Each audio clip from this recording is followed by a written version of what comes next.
Assalamualaikum warahmatullahi wabarakatuh. Sedikit review singkat mengenai server Sunfire X4170 ya. Ini penampakan servernya ya.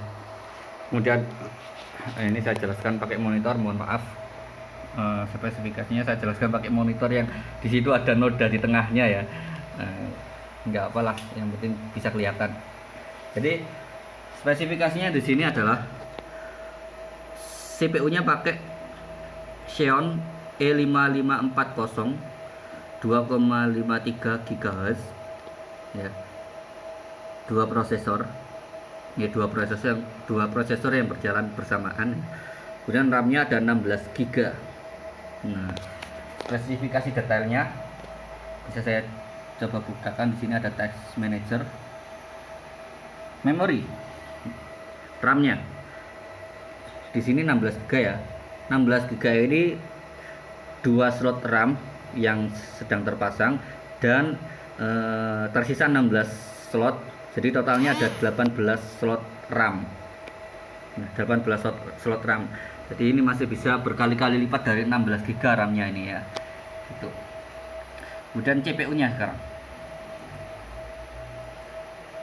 CPU-nya di sini. CPU-nya sama kayak tadi ya, E5540 Xeon 2,53 GHz kecepatannya. Di sini ada soketnya 2 CPU ya, soketnya 2 yang sudah terisi keduanya CPU-nya dengan total core 8 core ya.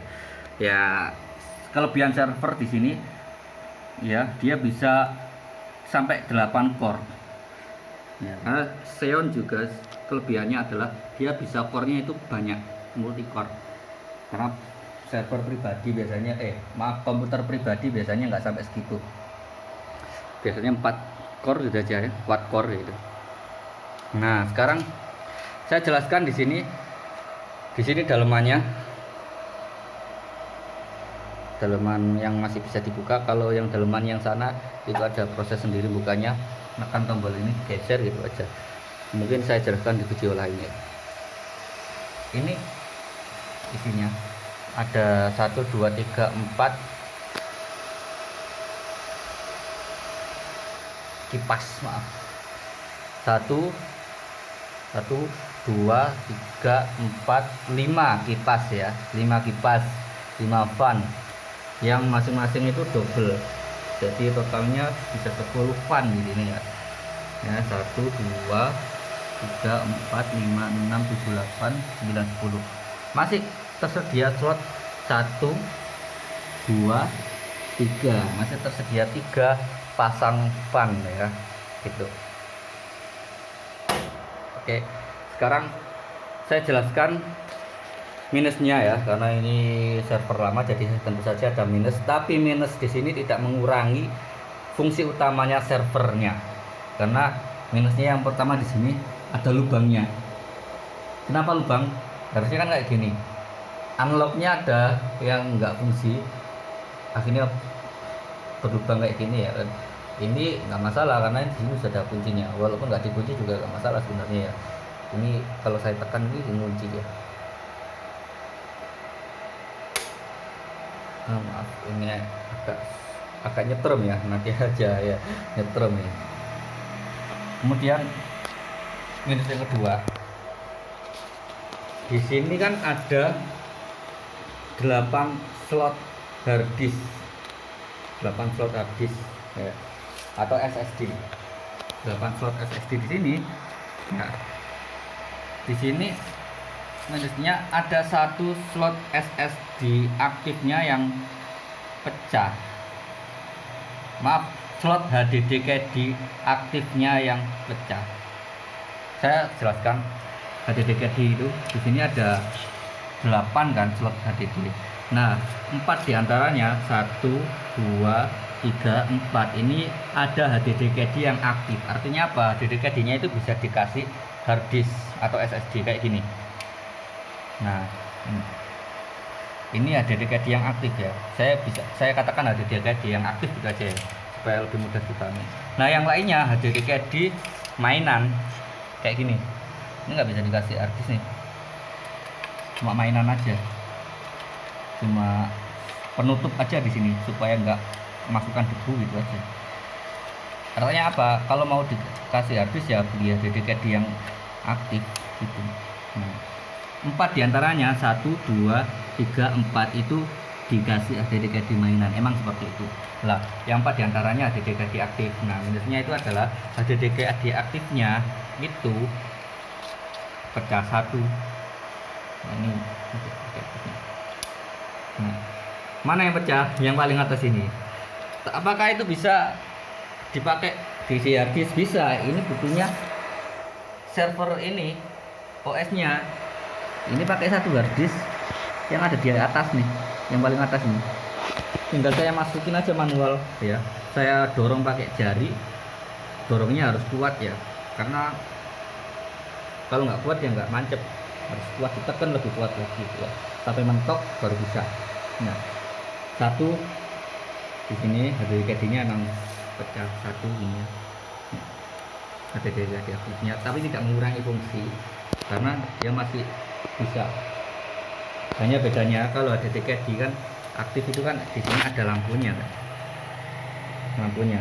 Nah, 1, 2, 3 lampu indikatornya. Kalau makan hijau yang paling bawah ini kan hijau, itu masih bagus. Kalau ini ada peringatan, entah peringatan apa gitu ya. Kalau yang ini saya nggak tahu sih, yang atas sendiri itu nggak tahu ya, minusnya di sini nggak kelihatan karena kan nggak ada HDD nya. Kalau yang 3 ini kelihatan tapi nggak saya isi, kosong nih, belum saya isi, ini kosong. Dan menarik HDD ini harus hati-hati ya, ekstra hati-hati. Kenapa? Kalau nggak hati-hati bisa pecah kayak gini kan, kayak ini. Sebenarnya bukan karena ketidakhati-hatian saya dalam menarik ini, tapi ini karena keinjak saya jadi pecah gini. Dan cahaya lem-lem juga nggak bisa ya. Ini harus hati-hati. Saya juga agak takut karena nyetrum guys, ini nyetrum, ini saya nggak berani, saya harus pakai alas yang lebih tebal lagi karena ini alasnya pakai kertas. Kalau kesentuh tangan saya, kesentuh tackle ini langsung nyetrum ya. Ini saya tutup aja lah. Ini sebenarnya kosong, cuma satu ini yang berisi harusnya. Kemudian yang kedua di HDD kayak di yang mainannya itu juga ada yang pecah, 2, 1, 2 ini DVD ROM, 1, 2 ini pecah. Yang ini masih ada, ini bisa diisi ya. Namanya juga HDD di mainan juga enggak terlalu fungsi ya, cuma fungsinya untuk menutup aja supaya enggak kena debu. Jadi ini bisa dikasih apa namanya, busa aja, spons, supaya enggak masuk debunya gitu. Tuh minus yang pertama tadi ini ya, tutupnya ini kuncinya lepas ya, jadi bolong, bisa dikasih selotip supaya enggak ada debunya. Kemudian yang kedua ini HDD nya pecah, HDD aktifnya yang pecah ya, satu masih bisa dimasukkan secara manual harddisknya, buktinya ini masih ada harddisknya ya. Yang ini yang aktif, habis ini yang dipakai habis yang pertama ini. Dan HDD yang mainannya itu pecah satu, 2 maaf, 2 ini enggak ada ini. Ya. Kemudian saya jelaskan lagi selanjutnya.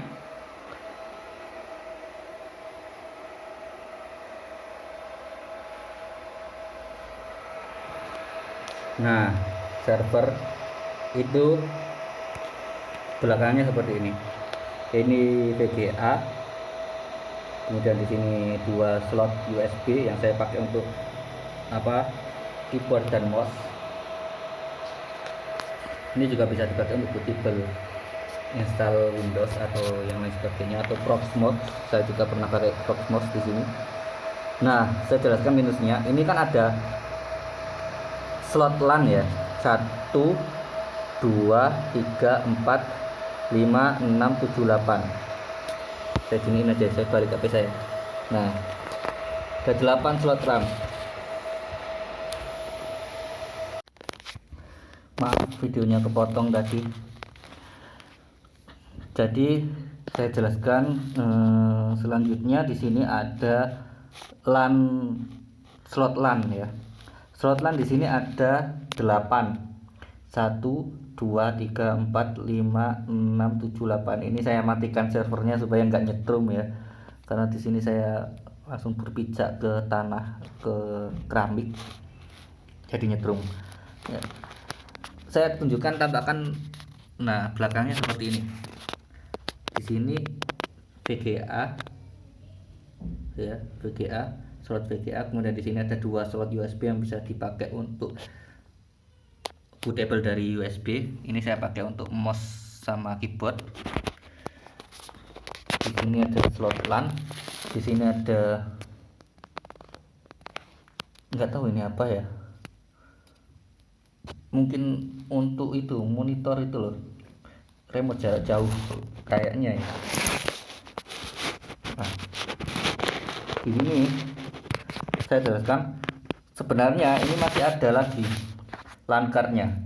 Ini masih sisa 1 yang belum dipasang, karena ini kan harus beli lagi LAN cardnya ya. Bawaannya emang ini, yang ini bawaan onboardnya ini sudah dipasang LAN card lagi. Jadi totalnya ada 8 slot LAN, dan bisa di-upgrade lagi sampai tambah 4 lagi, berarti ada 12 slot LAN. Nah, 8 ini yang pernah saya pakai dan berfungsi dengan baik itu yang LAN card yang atas ini, 1 2 3 4 ini. Yang bawah ini saya belum pernah mengujinya, tapi karena kata owner awalnya itu katanya dia bisa putus nyambung sendiri. Sesekali waktu itu bisa putus nyambung sendiri yang 4 bawah ini. Kalau yang atas ini alhamdulillah saya coba lancar. Sebenarnya yang bawah juga pernah saya coba, tapi saya belum pernah menemukan putus nyambungnya itu ketika jeda berapa jam sekali, saya belum pernah tahu. Tapi yang jelas ini bisa. Hanya saja katanya sih itu gitu. Dan saya belum pernah membuktikan untuk putus nyambungnya itu di waktu berapa menit gitu, saya nggak tahu. Kalau yang ini sudah saya tes ya, lancar yang 4 ini ya, 4 slot LAN, slot LAN maaf, masih bisa di-upgrade jadi 8. Jadi totalnya di sini ada 12 ya. Tapi kita anggaplah 4 ini yang kita pakai, tambah ini kalau misalkan beli slot LAN lagi, slot card lagi jadi 8. Nah, kelebihan dari server di sini ada 2 power supply. Nah, ini yang saya pasang cuma 1. Sebenarnya bisa 2, dua-duanya bisa dipakai. Ini fungsinya apa? Kalau salah satu misalkan rusak atau misalkan listrik mati, ini masih bisa nih. Jadi 2 ini harus dicolokkan ke sumber listrik yang berbeda supaya berfungsi dengan baik. Kalau pakai sumber listrik yang sama, kalau listrik mati ya mati aja ya kan, mati aja ya. Fungsinya mungkin kalau salah satu rusak masih bisa di cover sama yang lain gitu aja, power supply ini gitu. Tapi kalau sumber listrik yang berbeda, nah salah satu listrik mati, ini masih bisa, ini mati, ini masih bisa, dan nggak harus reboot, nggak harus langsung bisa itu ya. Harddisk juga seperti itu sih sebenarnya, nggak harus ribut sebenarnya, bisa langsung namanya itu ya, gitulah pokoknya, bisa langsung dipasang, ketika hidup bisa dicopot, bisa dipasang lagi, asal ada serepnya gitu aja. Kalau nggak ada serepnya nggak bisa gitu. Jadi itu tadi review singkatnya ya, saya rangkum. Yang pertama, minusnya itu tidak mengurangi fungsi utama dari server, masih bisa dipakai. Karena minusnya 4 ya. 1, ini lubang, ini masih bisa ditutup pakai selotip supaya nggak kena debu. Yang kedua, HDD ini pecah ya, ininya pecah. Jadi saya masukkan manual harddisknya di sini ya, jadi masih bisa diakali gitu ya, minusnya masih bisa diakali. Kemudian yang ketiga, ini HDD nya ya, jadi nggak pengaruh sih karena dedicate-nya ini cuma mainan ya, cuma mainan 1 2 3 4 ini cuma mainan, yang artinya bisa kita belikan yang asli ini supaya bisa dikasih harddisk atau dimasukin manual aja harddisknya ke sini kayak ini bisa ya. Saya tunjukkan harddisknya.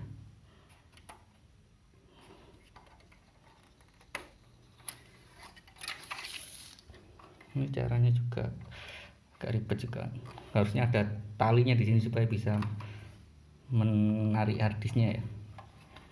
Ini satu tangan agak susah, saya harusnya 2 tangan ini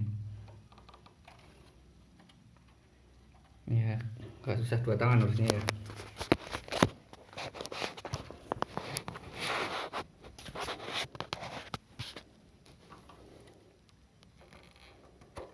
Nah, bisa. Ini harddisk yang tadi saya pakai ya, ini pecah ini ya, masih tersimpan ini ya. Saya kasih ini supaya enggak geser-geser aja. Ini harddisknya, ini juga bisa langsung dimasukkan tanpa ini juga bisa. Nah itu tadi yang terakhir, slot LAN yang bawahnya, yang onboardnya itu bisa putus nyambung di sesekali waktu. Jadi solusinya ya pakai yang atas, LAN card yang atas gitu. Nah ini petunjuk-petunjuknya ada di sini. Selain itu saya tidak menemukan atau bisa dikatakan tidak ada masalah ya. Oke, semoga bermanfaat. Assalamualaikum warahmatullahi wabarakatuh.